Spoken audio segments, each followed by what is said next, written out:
오늘 우리가 함께 나눌 말씀은 우리 계속해서 창세기 19장 12절부터 16절입니다.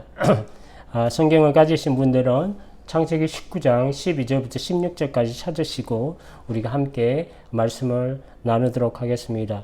신앙의 결정적인 차이라는 제목으로 오늘 우리 함께 은혜를 나누도록 하겠습니다. 창세기 47장 9절을 보면 바로 왕이 야곱의 나이를 묻습니다. 그때 야곱이 내 나그네 길의 세월이 130년이라고 대답합니다. 이 한마디의 그 말 속에는 그가 얼마나 험난한 세월을 살았는지가 내포되어 있습니다. 한 곳에 정착하여 산 것이 아니고 한 곳에 정착해서 편안하게 살면 좋겠지만 그의 인생은 정처 없이 떠도는 낙연의 삶이었고 하나님이 주시는 그 영원한 안식을 얻기 위해서 연단받고 성화되고 수고하고 애쓰며 살아온 그 험악한 세월을 반증해주는 그 말입니다.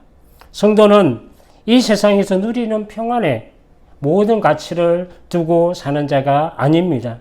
어찌 보면 영원한 하나님 그 나라를 소망하고 하나님을 신뢰하며 야곱과 같이 그 나그네의 삶을 사는 것이 아닌지 우리는 생각해 보게 됩니다.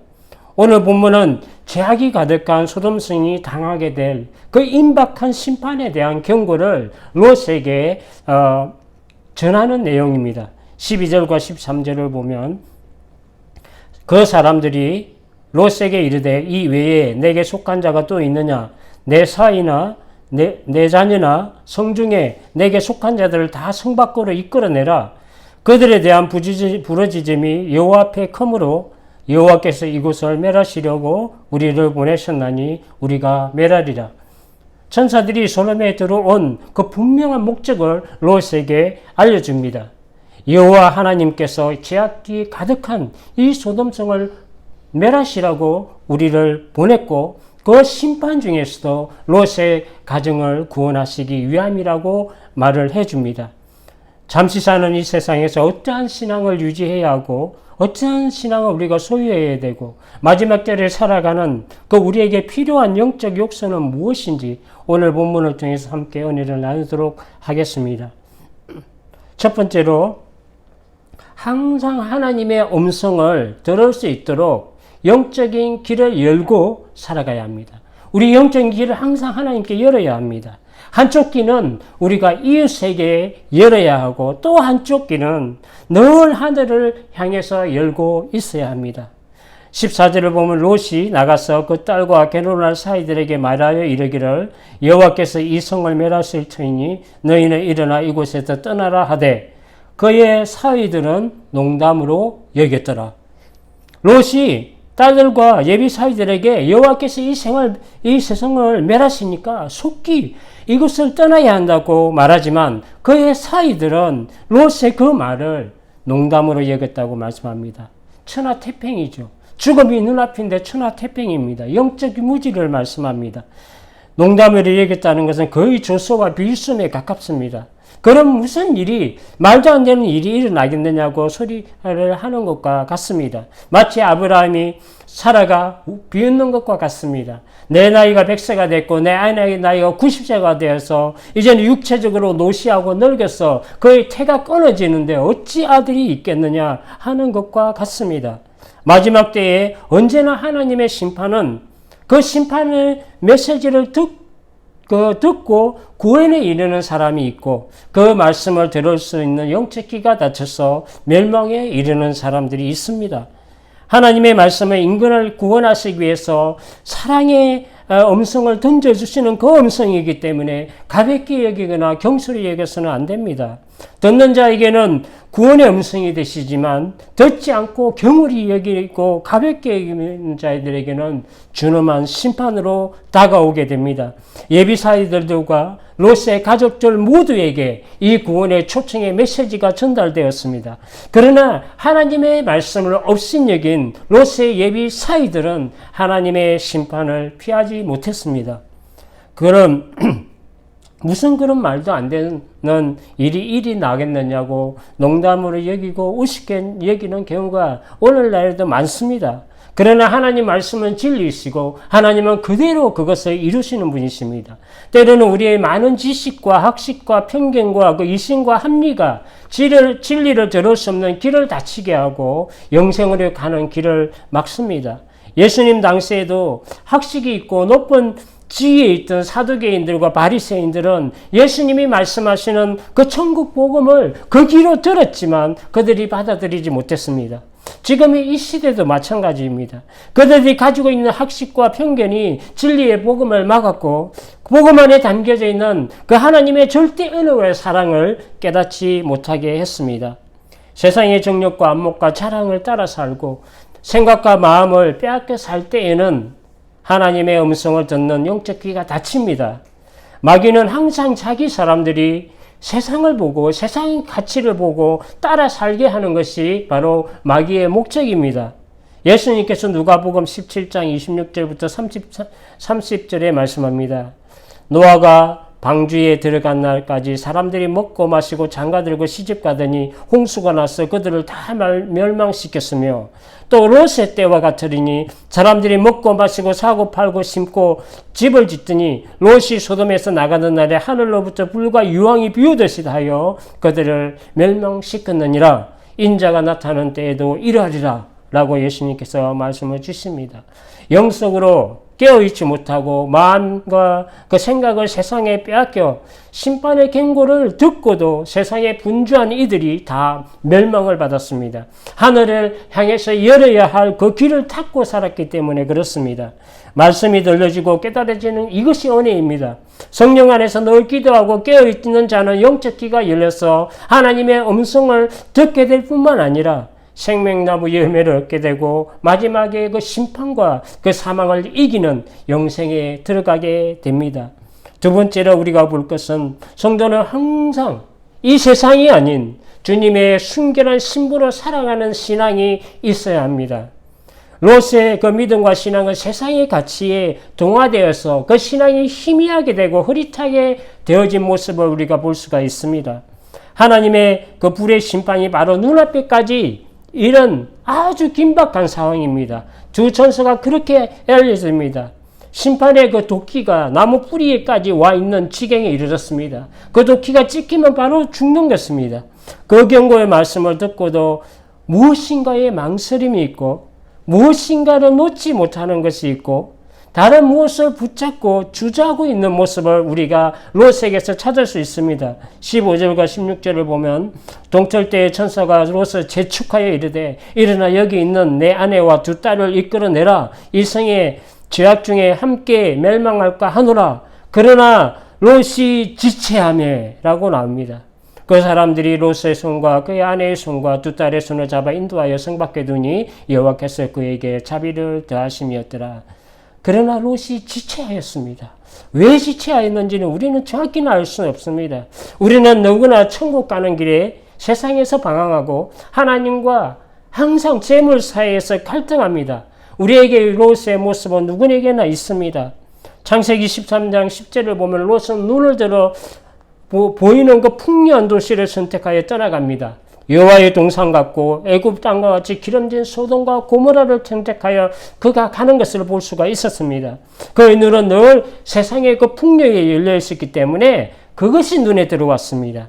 심판과 죽음 앞에서도 쌓아놓은 많은 물질을 남겨놓고 떠나야 하므로 머뭇거리고 지체하는 롯의 모습은 아닌지, 그리고 우리는 그런 롯의 모습이 우리는 없는지 우리는 살펴보아야 합니다. 할 수 없이 하는 수 없이 두 천사가 이제는 그의 아내의 손을 붙잡고 롯의 손을 붙잡고 그의 딸들의 손을 붙잡고 이끌어내어 성 밖으로 이끌어냈다고 오늘 말씀을 하고 계십니다. 하나님의 명령에 즉각적으로 순종하여 사람들이 무엇이라고 하든지 산 위에 방주를 지었던 그 노아나 친척과 아비와 그 본토를 떠나 하나님의 말씀을 쫓아 모든 것을 내려놓고 따라갔던 그 아브라함의 그 신앙의 모습과는 좀 다른 모습을 우리가 볼 수가 있습니다. 예수님께서도 말씀하십니다. 사람이 만일 온 천하를 다 얻고도 제 목숨을 잃으면 무엇이 유익하리요? 사람이 무엇을 주고 제 목숨과 바꾸겠느냐라고 마태복음 16장 26절에 말씀합니다. 영원하지 않는 이 세상에서 재물을 쌓으러 가고 거기에 마음과 생각을 빼앗기면 안 됩니다. 성도들이 쌓아두어야 할 가장 가치 있는 재물은 하늘에 쌓아두어야 합니다. 참된 영적 부여와 참 생명이 그 소유의 넉넉함에 있지 않기 때문에 그렇습니다. 예수님께서는 누가복음 12장 15절에 말씀합니다. 그들에게 이르시되 삼가 모든 탐심을 물리치라. 사람의 생명이 그 소유의 넉넉한 데 있지 아니하리라 하시고, 세상의 정욕과 안목과 자랑을 따라 살아가면 점점 헤어날 수 없는 그 욕망의 절망으로 떨어지게 됩니다. 디모데전서 6장 9절 이하에 보면 세상적인 그 해로운 욕심이 우리의 신앙을 빼앗아간다고 말씀합니다. 부활을 하는 자들은 시험과 올무와 여러 가지 어리석고 해로운 욕심에 떨어지냐니 그 사람으로 파멸과 멸망에 빠지게 하는 것이라. 돈을 사랑함이 일만하게 뿌리가 되느니 이것을 탐내는 자들은 미혹을 받아 믿음에서 떠나 많은 근심으로써 자기를 찔렀도다. 아브라함에게서 그 좋은 신앙을 배우고 자랐던 롯이 풍요의 도시 소돔을 택하여 떠나감으로 말미암아 그는 세상의 물질과 그 사람들의 그 정욕에 물들고 타락한 소돔성 안에서 많은 그 신앙의 갈증을 가질 수밖에 없었습니다. 그 속에서 영적으로 눌리고 고통하게 되고 때로는 살아가야 하기 때문에 적절히 신앙을 타협하며 살아갈 수밖에 없었습니다. 그러나 빛은 어둠과 대조를 이룹니다. 하나님의 생명의 빛이 없는 곳이 사망의 그늘이고 어둠입니다. 어둠 속에 사는 것은 살아도 죽는 자와 같이 사는 것과 같습니다. 눈먼 사람이 깜깜하잖아요. 눈을 뜨는 것은 죽는 것 같은 어둠에서 생명의 빛을 얻어서 빛 가운데 들어가는 것과 같습니다. 너희는 믿지 않는 자와 멍에를 함께하지 말라. 의와 불법이 어찌 함께하며 빛과 어둠이 어찌 사귀며 라고 고린도후서 6장 14절에 말씀합니다. 우리는 다 세상에 발을 디디고 살지만 하나님의 백성으로서 그 구별된 삶을 살아야 하고 세상의 것이 아닌 하늘의 소명에 두고 살아가는 그 믿음과 신앙이 우리에게 있어야 합니다. 세 번째로 볼 것은 하나님께서는 그 택한 자를 끝까지 구원의 길로 인도하시는 신실하신 그 하나님을 신앙해야 합니다. 우리가 신앙하고 바라보고 믿고 따르는 그 대상은 바로 신실하신 그 하나님이시라는 것입니다. 우리가 바라봐야 대한 신앙의 대상이 하나님이시라는 것을 우리 말씀을 주고 있습니다.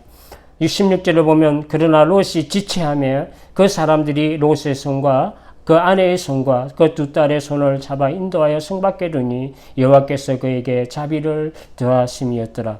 하나님께서는 죽음 앞에서도 망설이고 주저하고 있는 롯의 가정을 강권적으로 손으로 이끌어서 구원해 주시고 성 밖으로 이끌어내시는 걸 볼 수가 있습니다.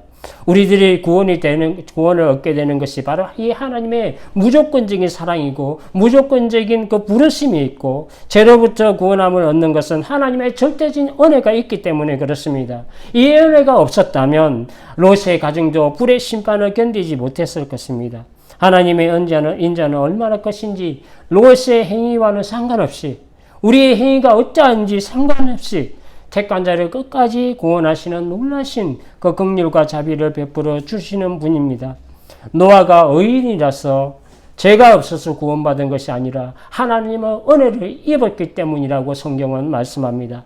롯 또한 그 죄악의 모습이 있었음에도 불구하고 하나님께서 롯과 그 가정을 구원하신 것은 하나님의 은혜입니다. 창세기 19장 8절을 보면 소돔 사람들이 젊은이로부터 늙은이까지 몰려와서 두 나그네와 동침하려고 하면서 내놓으라고 아우성을 칠 때 그는 남자를 가까이 하지 않은 두 딸이 있으니 그들을 너희에게 끌어내리니 너희 좋을 대로 하라고 하는 제약을 범합니다. 정원하에 예비 사이들이 있고 두 딸을 내어줄 테니 그들과 상관하라고 하는 롯의 말과 행위는 너무나 참담하고 너무나 부정하고 반인륜적인 행위이고 그런 죄악입니다. 그 신앙은 우리 신앙이라는 것은 그 시대의 풍습과 간섭과 그 소돔이 어떠한 행태로 가지고 있던지 간에 거기에 동화되는 것이 아니라 그것을 뛰어넘어야 하고 사랑과 정의와 선하고 착한 마음을 우리가 버려서는 안 됩니다. 롯의 행위가 옳은 것이 없었으나 택하여 부르신 아브라함을 하나님께서 기억하셔서 롯은 구원에 입었다고 창세기 19장 29절에 말씀합니다. 자격이 없는 자에게 은혜를 베풀어 주신 것입니다. 은혜는 받을 자격이 없는 자에게 값없이 주어지는 하나님의 절대적인 선물입니다. 로마서 4장 4절을 보면 일하는 자에게는 그 삭시 은혜로 여기지 아니하고 보수로 여겨지거니와 라고 말씀합니다.